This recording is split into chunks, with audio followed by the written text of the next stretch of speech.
Parking is a nightmare. Oh, she's trying to take our parking spot, that's why. And look at the price. Crazy, right? But whatever was to tell you that this is, in fact, ridiculously cheap. You should, in fact, be paying more for parking. Let me explain. London has some of the most expensive land in the world. Every square foot is precious.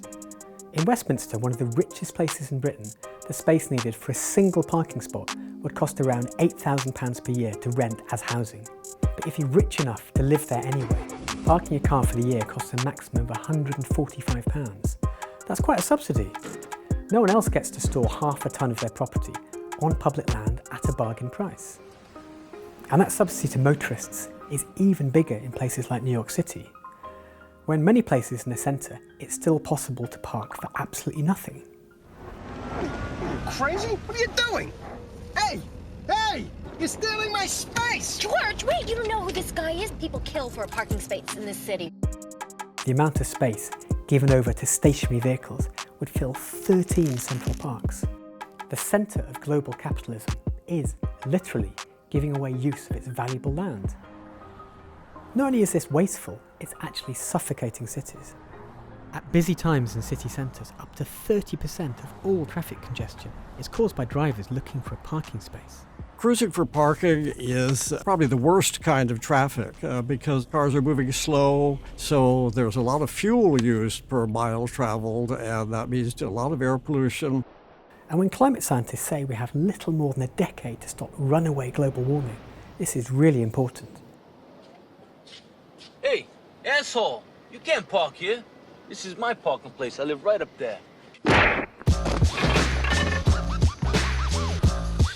So why don't cities do something about it? The real reason is local politicians are terrified.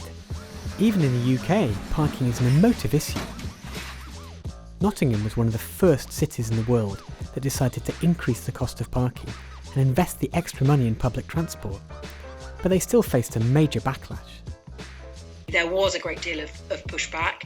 It was used by our political opponents in the context of Nottingham being unfriendly to car drivers. I think it is always quite a challenge to enable people to understand that the street isn't your own. I've always found it really interesting that people don't seem to think of parking in that way. People often tell me that parking is a really valuable asset, but it's a valuable asset that no one's really willing to pay for. For many people, the low cost of parking makes driving into busy town centres much more attractive. It's barely even a conscious choice, it's just what they've always done. And so, cities have changed to accommodate the ever-expanding number of cars. And get this, all these cars are barely ever in use. They spend on average 95% of their existence in a parking space. We need to be prepared that space is becoming more of a scarce commodity, and somehow we'll have to deal with that. What I think is important to consider is to never argue against the car. Argue for the benefit of other transport modes and convince people that these are actually better. And we really have to provide the infrastructure and the mechanisms that makes that statement true. It's usually about now that someone says, if you charge shoppers more to park, even more of them will stay at home and shop online instead. High streets and town centres are already reeling. There's only one problem with this idea. It doesn't seem to be true. In 2008, Britain's Transport Department examined the evidence from several countries to see if taking away parking spaces or making them more expensive harmed the local economies. The conclusion? It just didn't. The fact is, it's not the cost of parking that kills town centres. We've definitely not seen companies retreating from Nottingham as a result of this. In fact, we've seen some companies deliberately locate here because of the transport infrastructure. What we were doing was giving people real choice. It's about convenience to the individual and saying, well, that sometimes comes at a premium.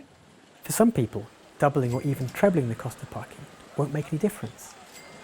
Look at this row of supercars parked illegally in central London. A fine of £80 was seen as a price well worth paying to pop into Harrods. Now, of course, not everyone can walk or cycle into town. But restricting parking for the majority doesn't mean restricting it for those who really need it. And with all the evidence pointing towards the need for less parking, and for higher prices, some cities are finally taking the plunge. New apartment buildings in Mexico City used to need a minimum number of parking spaces. Now it's a maximum, with extra charges the more they build. And they've invested the money in public transport. In Oslo, the whole city centre is an almost totally car-free zone. Zurich has a maximum number of parking spaces, so if a developer wants to build a new one, they have to pay for one to be removed first. And there's one more very important thing. Technology is already starting to change this whole argument. As driverless cars become more widespread, the need to have your own private vehicle is likely to drop. And if cars can go off and park themselves, they don't even need to be left in the street. Just imagine all that space suddenly free. You could expand pavements, build housing, create bike lanes, plant trees, anything. Or of course, we could just carry on like this. Thanks for watching, and click subscribe to watch more videos in this series.